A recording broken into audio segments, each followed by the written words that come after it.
I, a teen male, live with my dad. My mother lives with her new husband and my stepbrother, young teen, both of whom I've only met once at the wedding.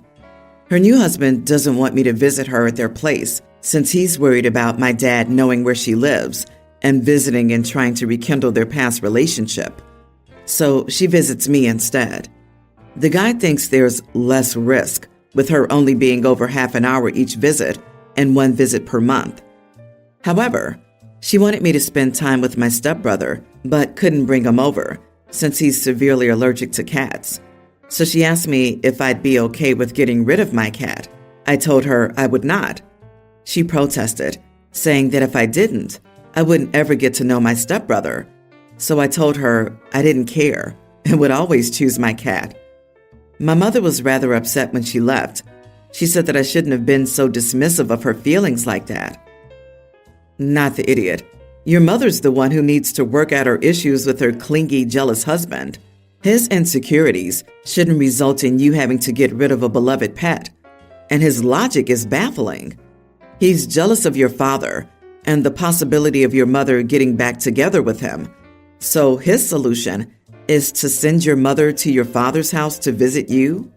Something isn't right here. Excuse me? Her only being over half an hour each visit and one visit per month? So you see your mom for 6 hours a year and she's expecting you to get rid of your cat so your step-sibling can come with her for what, an hour a year? Or are they planning on offloading him onto your family as you're such a good babysitter? Get your dad involved to set some boundaries if he isn't involved already. Your mother's very cruel if she accepts this. OP's mother is a lunatic who cares nothing for her child. She got rid of OP for her new husband, so maybe that's why Mom doesn't understand why OP is attached to a cat and unwilling to get rid of it. It's insane. Honey, I'm curious. Does she think you're dismissing her feelings? What about your feelings? She's being pretty darn dismissive of those. And she's supposed to be the adult here? LOL. The issue isn't that you love your cat, who you spend time with. It's that your mother hasn't made you a priority and is trying to pressure you to dilute further the little time you have together. I'm sorry, your mom is letting you down. Update. Am I the idiot for telling my mother I would always choose my cat over my stepbrother? I called her to talk about this. I asked her if her husband was so worried about my dad knowing where she lived, why couldn't she just pick me up and drive me there? Dad doesn't have to know the address. He doesn't have to take me there. She was stumped for a minute before answering, and it just made things worse. She admitted she made up the jealousy issue to hide why her husband doesn't want me over to their place. The guy has a couple of Patek Philippe watches that he's very protective of and is worried that I might see it and not be able to help me. She visits only half an hour a month, not because her husband only allows that much time, because she was afraid I'd start asking questions. I thought it would hurt me less if I believed that the issue was adult jealousy than her husband thinking I might steal from him. I asked her if she even bothered to stand up for me and tell him that I would never steal his watches. She was silent. Then I said to her that now I'm even more disgusted with her than before when she wanted me to give up a family member for a kid I didn't even really know, other than that one meeting at her wedding, and that she should be ashamed of herself. She said she was sorry and won't bother me again. So we're done now. No more seeing each other. No contact from now on. Yeah, wow, dude. Sorry, your mom is bad. She and her husband and kid are really a piece of work. They've never gotten to know you, but label you a future thief? She doesn't fight for you to be a part of her family. She lies to you to manipulate you. That's horrible. Why couldn't his precious watches be kept in a safe if he's so worried? It sounds like this is a cover for yet another thing. I'm sorry your mom is such a piece of work. The watch thing is probably a lie too. Her husband may be very controlling and didn't want her to have a relationship with you at all. Half an hour is nothing. Her stepson might not have a cat allergy either. I wish you and your dad well. You do not need that drama. I, a teen female, have recently been in quite a dilemma. My sister-in-law, 28, has recently announced her pregnancy to the family. Everyone was overjoyed, and we had a little get-together as a family. My family lives in a sizable house, and my brother, 29, has moved back in to live closer to our parents and for his and sister-in-law's baby to be near our parents. So recently, my sister-in-law's been bossy around the house, mostly towards me. It started with small things I didn't mind, like getting her some water or reaching something high up that she couldn't reach. But then it started to transition into different things, such as she would make me massage her feet, which I always declined, for I don't feel comfortable touching others, and she would always call me unreasonable and overreacting and say that she's pregnant and needs help. I told my brother about this, and he just chalked it up to her hormones acting up, so I dropped it. Last Friday, I had this important research paper to submit, and I was in busy mode that day and didn't really pay attention to anyone around me. I was wearing my headphones and didn't hear my sister-in-law walking into my room and demanding I wash the dishes downstairs. I told her I was busy and would do it later, but she flipped out for some reason and called me a slur and said she's pregnant and I need to help her. And I said I just needed 2 hours, but she just walked out. Finally, I went down and didn't notice the time. It had been 3 hours, and I heard commotions downstairs. My sister-in-law was crying, telling the family I hit her and called her names. I didn't know where that was coming from, because I never did anything wrong. So I told everyone what really happened, and yet they sided with her because she was pregnant. And she told me, for some darn reason, "You're probably just jealous your brother gives me all of his attention now." My brother and I used to be close, and since he married her, he hasn't had time for bonding, and he has work. My brother was at work while all this was happening, and something just boiled up inside me instantly. I told her not everything was about her and her pregnancy, and she started with the crocodile tears, but I didn't care. I stormed out and just went for a walk. Nobody has yet to talk to me, and I don't know what to do because I feel like I'm the idiot. Not the idiot. Do you have anyone you can talk with about what's going on in the household, like a teacher or counselor? I'm concerned for your safety and worried about how your parents are handling the situation. This woman falsely accused you of assault. That's a big deal. Your parents have an obligation to ensure you have a safe home to live in. Your job is not to do whatever your sister-in-law wants. It's to be a kid. Go to school, hang out with friends, etc. It might be helpful to speak with your parents and tell them your concerns, possibly with a neutral third party as a mediator. Exactly. She's making up things to turn her family against her, and she's the kid. These are very dangerous accusations. I wonder if the brother moved back in because he can't take her behavior alone. Oh, Pete, pick up your phone and record video of every interaction with her from now on. Every interaction every time she approaches you. Get a camera for your room. She's the idiot and will only get worse. I, 29 female, have always been open about not wanting children with people from the first date. I don't want to waste my or their time. I met my fiance, 32 male, 2.5 years ago online. We had a lot in common, including not wanting children. He proposed 4 months ago, and a few days ago, we were at his parents' house for dinner, and his mother commented about his sister, who's pregnant, which led to talking about us having children. When children come up, I usually just change the subject ASAP. But before I could find an opportunity, my fiance answered that we wouldn't start trying until after the wedding and after we had a house, so we wouldn't have to worry about moving while I was pregnant. I was surprised, but figured maybe he hadn't discussed not wanting children with his family, and he just didn't want to talk about it. After, when we were driving home, I made a comment saying that maybe we should tell his family now we aren't having children to avoid talking about it down the road. And then he told me he wasn't sure about being child-free. I was shocked and unsure what to say, except to inform him that I was sure and ask when he started thinking that he might want children. He told me he was never sure, and now that he wanted them. I was hurt that he lied to me because when we started dating, I was very clear that I would never want children, and if he wasn't sure, it wouldn't work. We argued, and he basically told me he thought I might change my mind, but he didn't know that I was sterilized at 25. When I was 22, despite using birth control, I got pregnant and ended it. Afterward, the stress of that possibly happening again was too much, and it began to take a toll on my mental and physical health.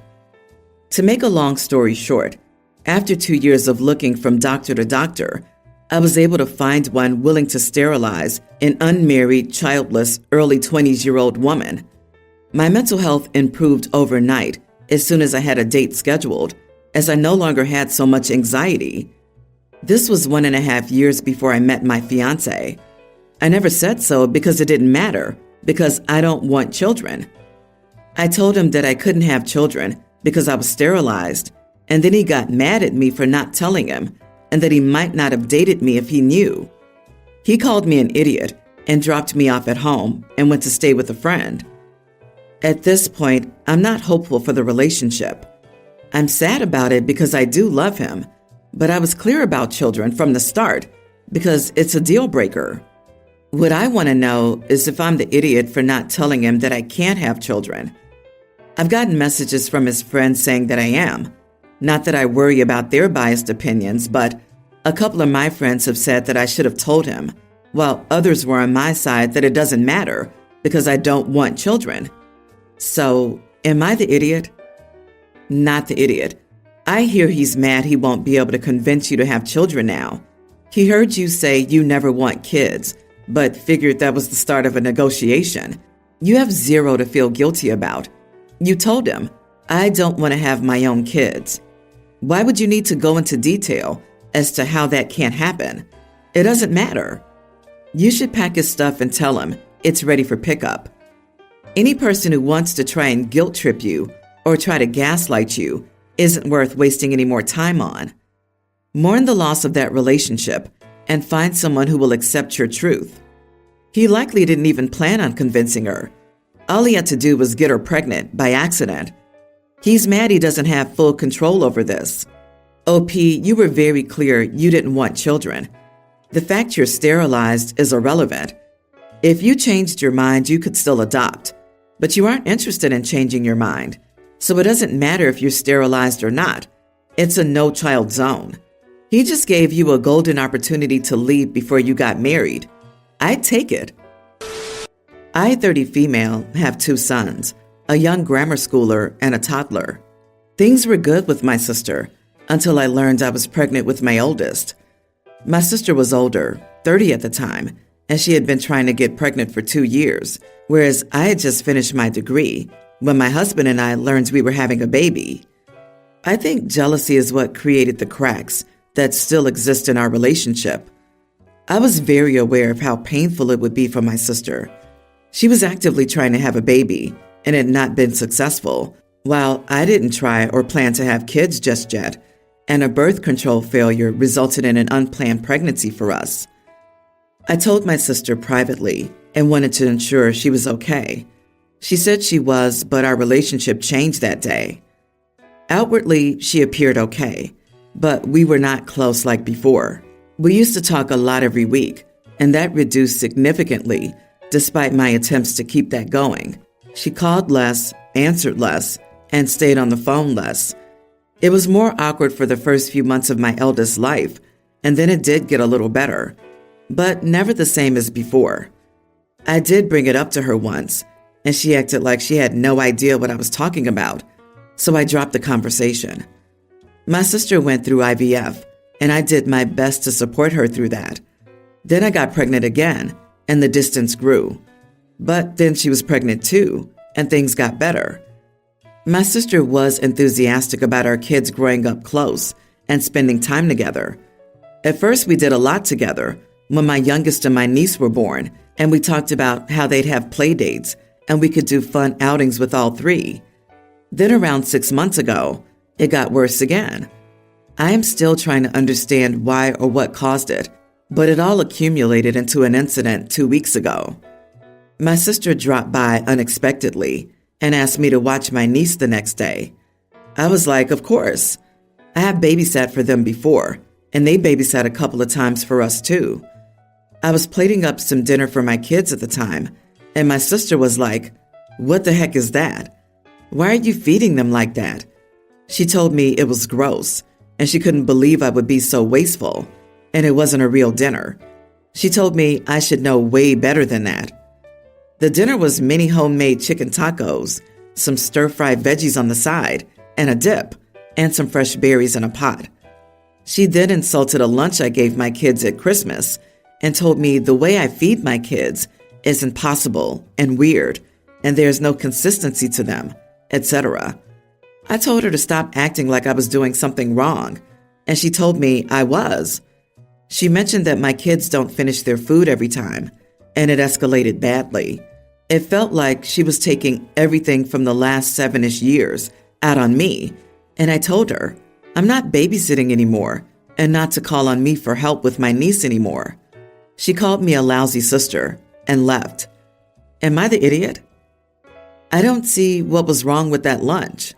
Chicken, vegetables, and fruit, and in a form that children like. What more could you want? Besides, hasn't anyone told the sister that the children have to eat their plates empty, regardless of the consequences? Method of education is completely outdated. What you don't finish now will be served as a warmed-up snack 2 hours later when you're hungry, and that's it. Not the idiot. You haven't done anything wrong by telling your sister she can look after her child. Let her cool down first. Then you can talk about the much deeper problem in peace. OP, it's not the food. Something in her saw your kids, and it made her angry, and she made a cockamamie rationalization to lash out. I was the sister who couldn't have a baby when it seemed everyone else was without problems. It was a horrible feeling, and I was horrifically jealous. But you don't get to put your bad feelings on other people. I was still there. I went to baby showers, visited the hospital, made meals for new parents, and bought baby presents. They were people I loved, and I was happy for them. I'm sorry your sister couldn't do that. She needs a therapist. My daughter is 20 and dropped out of college. My son is graduating college this year. I asked him what he wanted to do for graduating. My youngest also just got into the Honor Society in high school, so we're going out for dinner soon. So really, everyone's doing something, and I notice my daughter getting more upset when other people bring up their accomplishments. She lives at home, and sadly, she hasn't had much going on in the accomplishment area. Her birthday just passed, which we did celebrate, but that's not the same as getting dinner or something for an accomplishment. I know it's rough for her. The issue was she approached me and told me she wanted a celebration dinner. I asked for what, and she didn't give me an answer. I told her we would only do a celebration dinner when she had something to celebrate. This started an argument where she thought I wasn't being fair and everyone else was getting celebrated. I told her it was fair and she would get celebrated when she had an accomplishment. She called me a jerk, and my oldest thinks I should just give in and give her dinner for anything. Not the idiot. She didn't even have an answer for what there was to celebrate. A 20-year-old college dropout wants a party because her siblings who've actively accomplished something are being recognized and she thinks it's unfair. And then she called you a jerk. Life will kick her in the balls, so to speak, if she expects everything to be her version of fair, which is actually not fair at all. Time for the daughter to put her big girl pants on, an adult. I disagree. People stuck in severe depression need help and support, not criticism. OP, you are the idiot. Do you only see school-related things as accomplishments? School is not for everyone, but is it normal for your daughter to drop out like this? Or was it out of the blue? You say she doesn't have much going on right now. What do you mean? No job, no prospect, no school, no friends? What is she doing during the day? Is she depressed? Maybe that's just what it is here. If she is depressed, getting up is an accomplishment. This was a missed opportunity to understand what's going on with her.